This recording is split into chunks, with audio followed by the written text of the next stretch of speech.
আসসালামু আলাইকুম প্রিয় শিক্ষার্থীরা, নবম দশম শ্রেণীর গণিতের পরিসংখ্যানের সংক্ষিপ্ত প্রশ্নের সমাধানের পর্বে তোমাদেরকে স্বাগতম জানাচ্ছি।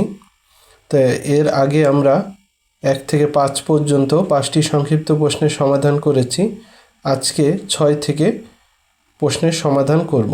দেখো, 6 নম্বর প্রশ্নটিতে বলা আছে, কোন উপাত্তের সর্বোচ্চ মান 89 এবং সর্বনিম্ন মান 50, অর্থাৎ সবচেয়ে বড় মানটা হচ্ছে 89 এবং সবচেয়ে ছোট মানটা হচ্ছে 50 হলে বলছে যে শ্রেণী ব্যবধান কত। এখন তোমাকে তাহলে বের করতে হবে শ্রেণী ব্যবধান। তোমাকে ব্র্যাকেটে বলা আছে যে শ্রেণী সংখ্যা হচ্ছে 8, অর্থাৎ এই তিনটা মান দিয়ে, অর্থাৎ উপাত্তের সর্বোচ্চ মান, সর্বনিম্ন মান এবং শ্রেণী সংখ্যা দিয়ে তোমাকে কি শ্রেণী ব্যবধান বের করতে হবে। তুমি একটা তথ্য মাথায় রেখে দাও, সেটা হচ্ছে তুমি শ্রেণী সংখ্যাই বের করো আর শ্রেণী ব্যবধান বের করো, যেটাই বের করো না কেন তোমাকে আগে পরিসর বের করতে হবে। অর্থাৎ তুমি যদি পরিসর বের না করো বা পরিসর তোমার জানা না থাকে, তাহলে তুমি শ্রেণী ব্যবধান এবং শ্রেণী সংখ্যা কোনোটাই বের করতে পারবে না। তাই যেহেতু এখন আমরা শ্রেণী ব্যবধান বের করব, তাই আমাদের আগে কি করতে হবে, পরিসর বের করে নিতে হবে। তাহলে আমরা লিখি, যেহেতু পরিসর অথবা আমরা জানি পরিসর, যে কোনো একটা লিখতে পারবা। পরিসর সমান সর্বোচ্চ মান বিয়োগ সর্বনিম্ন মান প্লাস 1। এখন সর্বোচ্চ মান হচ্ছে 89 মাইনাস সর্বনিম্ন হচ্ছে 50 আর প্লাস 1। 89 আর 50-র বিয়োগফল তোমরা জানো 39, আর এই প্লাস 1 করলে হয় হচ্ছে 40। তাহলে সুতরাং পরিসর হচ্ছে 40। তো এখন তাহলে শ্রেণী ব্যবধান কিভাবে নির্ণয় করবে, তা লিখবা, সুতরাং শ্রেণী ব্যবধান সমান, শ্রেণী ব্যবধানের একটা সূত্র আছে, সেটা হচ্ছে পরিসর ডিভাইডেড বাই হচ্ছে শ্রেণী সংখ্যা। তাই পরিসরটা আমরা বের করলাম কত, 40, আর শ্রেণী সংখ্যা হচ্ছে 8। তাহলে 40কে 8 দিয়ে ভাগ করলে ভাগফল হয় 5। সুতরাং শ্রেণী ব্যবধান হচ্ছে 5। ঠিক আছে শিক্ষার্থীরা, 7 নম্বর সংক্ষিপ্ত প্রশ্ন হচ্ছে যে নিচে 50 জন শিক্ষার্থীর ওজন কেজিতে দেওয়া হলো, এখানে বলা আছে প্রচুরক শ্রেণীর মধ্যমান বের করো। তাহলে তোমাকে বের করতে হবে প্রচুরক শ্রেণীর মধ্যমান। তাহলে আগে জানতে হবে প্রচুরক শ্রেণী এখানে কোনটা। তোমরা জানো শ্রেণী হচ্ছে এগুলো 41 থেকে 50, 51 থেকে 60, এগুলাকে শ্রেণী ব্যবধান বা শ্রেণী বলা হয়। তো এখন প্রচুরক শ্রেণী কোনটা, তোমরা দেখবে এখানে যে গণসংখ্যা বা শিক্ষার্থী সংখ্যা, গণসংখ্যা বা যে কোনো কিছুর সংখ্যাই হচ্ছে গণসংখ্যা। তাই এখানে শিক্ষার্থীর সংখ্যা যেইখানে সবচেয়ে বেশি সেটাই হচ্ছে প্রচুরক শ্রেণী। তাহলে তোমরা দেখতে পাচ্ছ এখানে সবচেয়ে বেশি শিক্ষার্থী সংখ্যা হচ্ছে 20 বা 20, সেটা কি 61 থেকে 70 এই শ্রেণীতে অবস্থিত। তাহলে প্রচুরক শ্রেণীটা হচ্ছে 61 থেকে 70। আবার বলতেছি, তোমাদের যদি প্রচুরক শ্রেণী বের করতে হয় তাহলে তোমরা দেখবা যে যেই শ্রেণীতে, অর্থাৎ এগুলা তো শ্রেণী, যেই শ্রেণীতে গণসংখ্যা সবচেয়ে বেশি সেটাই হচ্ছে প্রচুরক শ্রেণী। তাহলে বলবা যে এখানে সর্বোচ্চ শিক্ষার্থী সংখ্যা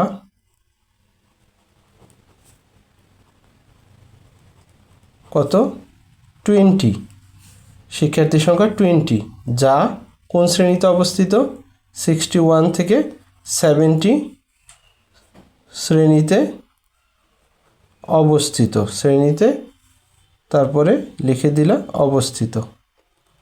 তাহলে যেহেতু সবচেয়ে বেশি শিক্ষার্থী সংখ্যা এই শ্রেণীতে, সুতরাং প্রচুরক শ্রেণী সমান 61 থেকে 70, এটাই হচ্ছে প্রচুরক শ্রেণী। তাই খেয়াল করে দেখো, এখানে বলা হয়েছে যে প্রচুরক শ্রেণীর মধ্যমান, অর্থাৎ তুমি যে প্রচুরক শ্রেণীটা পেলে 61 থেকে 70 এর মধ্যমান, অর্থাৎ 61 থেকে 70-র মাঝখানের মানটা। তাহলে লিখবা সুতরাং প্রচুরক শ্রেণীর মধ্যমান। তাহলে মধ্যমান আমরা কিভাবে বের করি? সেটা হচ্ছে এইটা হলো সর্বনিম্ন মান এই শ্রেণীর, আর এটা হচ্ছে সর্বোচ্চ মান। এই সর্বনিম্ন আর সর্বোচ্চ যোগ করে 2 দিয়ে ভাগ করতে হয়। তাহলে তুমি দেখো 70-র সাথে যদি 61 যোগ করো, যোগফল হবে 131। এখন 131কে 2 দিয়ে যদি ভাগ করো তাহলে কত আসে? সেটা আসবে 65.5। এটাই হবে প্রচুরক শ্রেণীর মধ্যমান। তাহলে প্রশ্নটা বিশ্লেষণ করলে অল্পতে যদি বলি, সেটা হবে তোমাকে যদি প্রচুরক শ্রেণীর মধ্যমান বলে, আগে তুমি প্রচুরক শ্রেণীটা বের করবে, তারপরে সেই শ্রেণীর মধ্যমান বের করার জন্য ওই শ্রেণীর নিম্নমান আর উচ্চমানকে যোগ করবে এবং ওই যোগফলকে 2 দিয়ে ভাগ করে দিবে। তাহলেই কি প্রচুরক শ্রেণীর মধ্যমান বের হয়ে যাবে। প্রিয় শিক্ষার্থীরা, এখন আমরা 8 নং সংক্ষিপ্ত প্রশ্নের সমাধান করার চেষ্টা করব। 8 নং প্রশ্নে রয়েছে 10, 5, 7, 9, 20 এবং 17 উপাত্তগুলোর মধ্যক নির্ণয় করো। তোমরা জানো মধ্যক হলো কোনো উপাত্তের মধ্যের পদটি, কিন্তু খেয়াল করে দেখো এখানে যে উপাত্তগুলো রয়েছে 1, 2, 3, 4, 5, 6, 6টি। তাহলে 6টি উপাত্তের মাঝখানে কোনটি সেটা বের করা কঠিন, যেহেতু এটি জোড় সংখ্যা। তাই তোমরা জানো যে জোড় সংখ্যার মধ্যক নির্ণয়ের সূত্র একটি এবং বিজোড় সংখ্যার মধ্যক নির্ণয়ের সূত্র অন্যটি। অর্থাৎ উপাত্ত যদি জোড় হয় তাহলে মধ্যক নির্ণয়ের সূত্রটি একরকম, এবং উপাত্তগুলো যদি বিজোড় হয় তাহলে মধ্যক নির্ণয়ের সূত্রটি হচ্ছে অন্যরকম। তাই এখন যেহেতু এখানে উপাত্তগুলো হচ্ছে জোড়, তাই মধ্যক নির্ণয়ের যে নিয়ম রয়েছে তার প্রথম নিয়ম হচ্ছে যে উপাত্তগুলো রয়েছে সেগুলো তুমি মানের ঊর্ধ্বক্রমে সাজাবে, অর্থাৎ ছোট থেকে বড় আকারে সাজাবে। প্রথম ধাপ হচ্ছে এটি। তাহলে লিখবা উপাত্তগুলোকে মানের ঊর্ধ্বক্রমে সাজিয়ে পাই। আচ্ছা, সাজালে এখানে সবচেয়ে ছোট হচ্ছে 5, তারপরে আছে 7, তারপরে আছে 9, 9-এর পরে আছে 10, 10-এর পর আছে 17, তারপরে লাস্টে আছে 20। তাহলে এখানে উপাত্ত তোমরা আগেই জানো 1, 2, 3, 4, 5, 6টি। তাহলে লিখবা এখানে মোট উপাত্ত সংখ্যা n সমান 6। মোট উপাত্তকে ছোট হাতের n দ্বারা প্রকাশ করে, যা কি জোড় সংখ্যা। তো এখন যেহেতু উপাত্ত জোড় সংখ্যা, প্রথম স্টেপ আমরা কমপ্লিট করলাম যে উপাত্তগুলোকে মানের ঊর্ধ্বক্রমে সাজালাম। এখন দ্বিতীয় স্টেপ হচ্ছে, যেহেতু উপাত্ত হচ্ছে জোড় সংখ্যা, তাই মধ্যকের সূত্রটা কি হবে? জোড় উপাত্ত হলে মধ্যকের যেই সূত্র হয়, তাহলে জোড় উপাত্ত হলে মধ্যকের সূত্র, সুতরাং সেটা লিখবো এখন মধ্যকের সূত্রটি। জোড় উপাত্ত হলে এটা মনে রাখবা তোমরা, n/2 তম পদ ও n/2 প্লাস 1 লিখতে পারো বা 1 লিখতে পারো তম পদের যোগফল, আর নিচে হচ্ছে ভাগ 2। অর্থাৎ উপাত্ত যদি জোড় হয় তাহলে মধ্যক নির্ণয়ের সূত্র হচ্ছে n/2 তম পদ ও n/2 প্লাস 1 তম পদের যোগফল ডিভাইডেড বাই 2। তাহলে আমরা এখন মান বসাই। n এর মান কত? 6, আর নিচে 2-এর 2 বসবে, আর এখানে কত হবে? 6/2 প্লাস 1, কারণ n এর মান 6/2 প্লাস 1। তারপর বাংলা যা আছে তা লিখবা।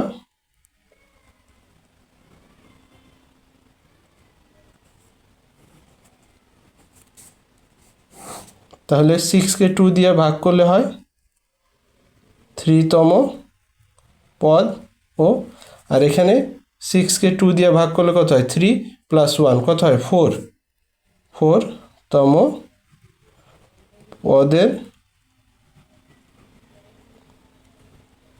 যোগফল বাই 2। তাহলে উপরের লাইনটা খেয়াল করো, এখানে বলছে 3তম পদ ও 4তম পদের যোগফল। 3তম মানে কি? তৃতীয়, আর 4তম মানে চতুর্থ। তাহলে 3তম পদ ও 4তম পদের যোগফল।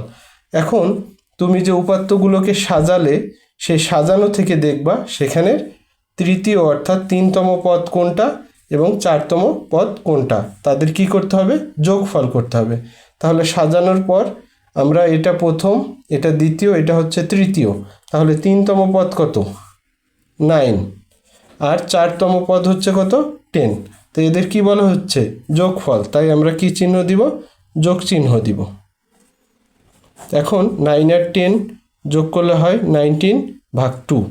এখন 19কে যদি আমরা 2 দিয়ে ভাগ করি তাহলে ভাগফল হবে 9.5। এটাই হবে মধ্যক। প্রিয় শিক্ষার্থীরা, দেখো 9 নম্বর প্রশ্নটিতে বলা আছে 7, 8, 10, 20, 14, 11, 0, 10 উপাত্তগুলোর গড় কত? তো তোমরা জানো যে কোনো উপাত্তের গড় নির্ণয় করতে হলে সেই উপাত্তগুলো আগে কি করতে হয়? সবগুলো যোগ করতে হয়। যোগ করার পরে মোট যেই উপাত্ত আছে, তো এখানে কয়টা উপাত্ত আছে? 1, 2, 3, 4, 5, 6, 7, 8। অর্থাৎ যেহেতু এখানে 8টি উপাত্ত রয়েছে, তাই আগে আমরা গড় নির্ণয়ের জন্য সবগুলো উপাত্ত যোগ করব। যোগ করলে যে যোগফল বের হবে, সেই যোগফলকে আমরা উপাত্তের মোট সংখ্যা দিয়ে কি করব? ভাগ করব। তা আসো আগে আমাদের বের করতে হবে উপাত্তগুলোর যোগফল। উপাত্তগুলোর